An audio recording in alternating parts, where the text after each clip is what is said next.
राधे राधे दोस्तों, स्वागत है आप सभी का राधा रानी के छोटे से यूट्यूब चैनल पर। दोस्तों, आप सभी को पता है आज है गुरु पूर्णिमा, 10 जुलाई है आज, और कल से शुरू हो गया है सावन का पावन महीना।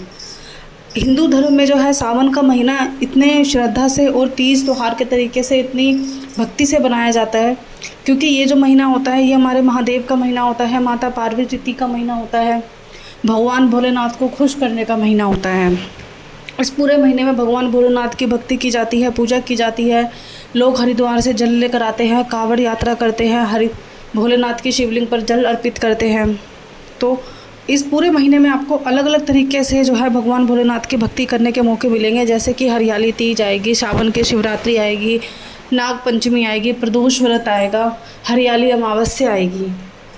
तो आप अलग अलग तरीके से जो है सावन के 4 सोमवार भी आएंगे, अलग अलग तरीके से आप भगवान भोलेनाथ की भक्ति कर सकते हो, जैसे आपको अच्छा लगे। बाकी तो पूरा महीना है ही सावन का महीना। दोस्तों, सावन के महीने में आपको सबसे पहले एक संकल्प ज़रूर लेना है। कल जब भी आप उठेंगे, पूजा करेंगे, तो संकल्प लीजिएगा हाथ में एक चावल का दाना, एक फूल अक्षत लेके, कि इस पूरे महीने में एक कार्य आपको ऐसा है जो ज़रूर करना है।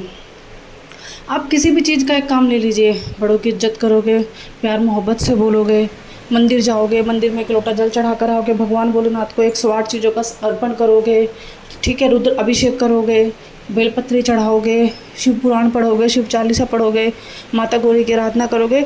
मतलब जो भी आपको अच्छा लगेगा आप वो ज़रूर कीजिएगा, एक संकल्प ज़रूर लीजिएगा।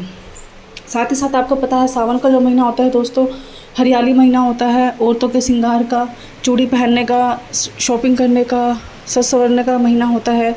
तो महिलाओं को क्या करना है, आज 10 जुलाई है, गुरु पूर्णिमा का दिन है, आज ही जाकर अपने श्रृंगार का सामान लेकर आ जाइए। वैसे तो आप कल शुक्रवार का दिन है, कल से आप ये श्रृंगार का सामान जो है शुरुआत सुबह से ही पहन लीजिएगा। हरी चूड़ियाँ तो आप ज़रूर कल से ही, और बन पड़े तो आज से ही पहन लीजिएगा। बाकी कल का दिन भी बहुत अच्छा है, शुक्रवार का दिन है, जो भी कोरी चूड़ियाँ होती है शुक्रवार के दिन पहनना बहुत अच्छा होता है, ठीक है। कोई भी हरा ऐसा, देखो मैं ये नहीं कह रही कि जिनके पास पैसा नहीं है या जिनकी थोड़ी बजट की प्रॉब्लम है वो भी ज़रूर जाके लेकर आए, नहीं, आप ज़रूर नहीं है 1000-2000 की शॉपिंग करें। आप एक मात्र 10 रुपये का बिंदी का पत्ता और 30 रुपये की 1 दर्जन चूड़ी भी लेकर आएंगे ना, 40-50 रुपये में आपका बन पड़ेगा।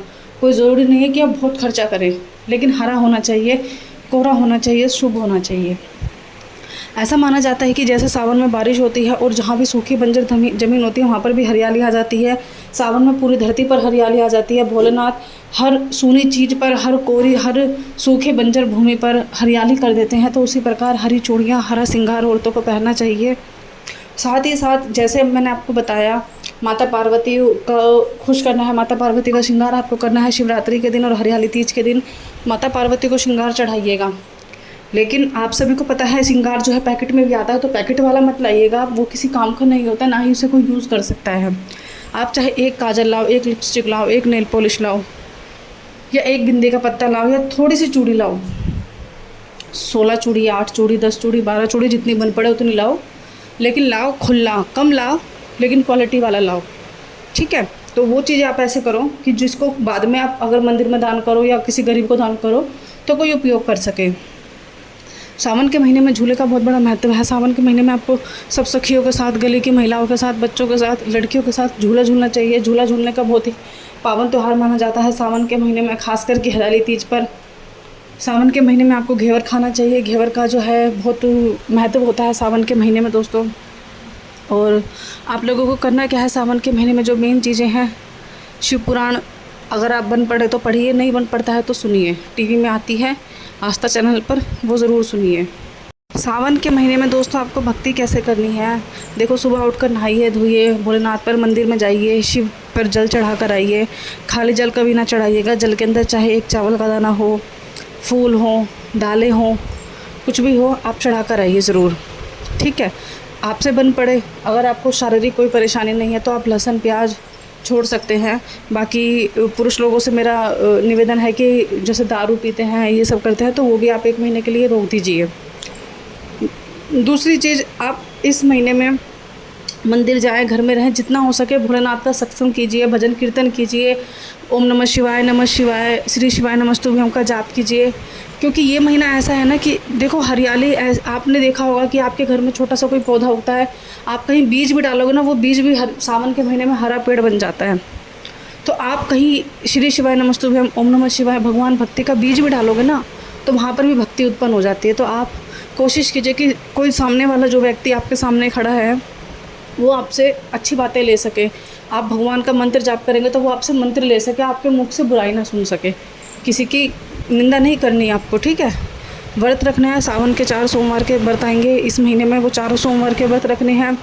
रुद्र अभिषेक आपको ज़रूर करना है, एक व्रत में कीजिए चाहे पूरे महीने, जैसा आपसे बन पड़े वैसा कीजिए। रुद्र अभिषेक में 108 कोई भी एक चीज़, चावल हो गई, चने की दाल हो गई, काली उड़द हो गई, हरी मूंग हो गई, या काले तिल हो गए, या काली मिर्च हो गई, कोई भी एक चीज़, फूल हो गए, पत्ते हो गए, शमी के पत्ते हो गए, कोई भी एक चीज़ आपको सावन के महीने में 108 ज़रूर भोलेनाथ को, भगवान भोलेनाथ को अर्पण करनी है, ठीक है।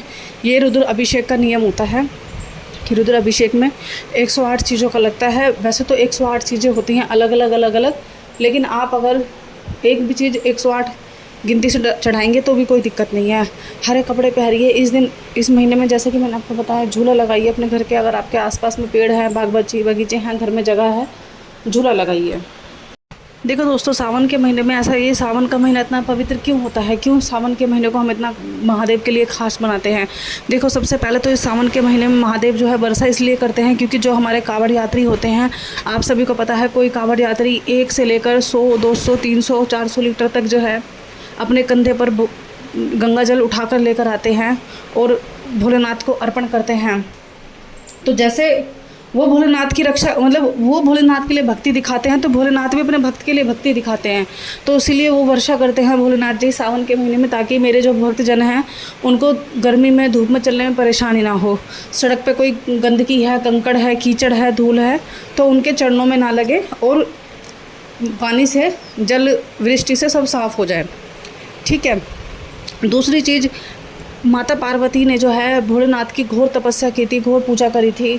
भोलेनाथ की न दिन देखा, न शाम देखी, न जल देखा, न पानी, न वर्षा, न ऋतु, बस भोलेनाथ के भगवान जो है माता पार्वती पूजा करती रहती थी दिन रात, जिससे कि भोलेनाथ जी प्रसन्न होकर भोलेनाथ और माता पार्वती की जो है सावन महीने की शुक्ल पक्ष की तिथि के तीर्थ तिथि पर, तीज वाले दिन जो है उन्होंने एक दूसरे को स्वीकार किया, और इस सावन के महीने की भक्ति को देखकर भोलेनाथ जी और माता पार्वती की जो है विवाह हुआ था।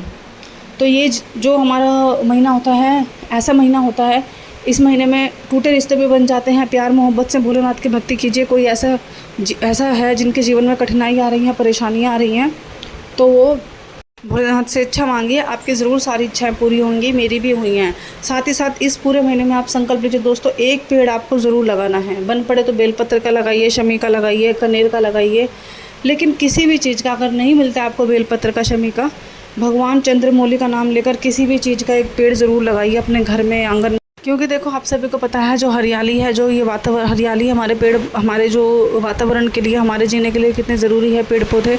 तो यदि आप एक पेड़ का भी दान करेंगे तो आपको उस पेड़ का दान भी 100 गुना के रूप में मिलेगा। सावन के महीने में किया गया है पेड़ दान, वृक्ष दान। आप कहीं भी वृक्ष लगाइए, कहीं भी एक पेड़ लगाइए, लेकिन एक पेड़ ज़रूर लगाइए। भोलेनाथ की पूरी श्रद्धा से भक्ति कीजिए। छोटे छोटे उपाय होते हैं, जैसे भोलेनाथ को शहद पर, बेलपत्र पर शहद लगा के चढ़ाइए। 5 शमी के पत्ते, 5 काले तिल, 5 काली मिर्ची जो है शनिवार को भोलेनाथ को चढ़ाइए। हरी दूर्वा जो है बुधवार के दिन भोलेनाथ को चढ़ाइए गणेश भगवान के साथ। आपकी इच्छा 100% पूरी होएगी। ओम नमः शिवाय का जाप कीजिए, हर हर महादेव बोलिए। और आप सभी को सावन की शुभकामनाएं, गुरु पूर्णिमा की शुभकामनाएं मेरी तरफ से आपको और आपके परिवार।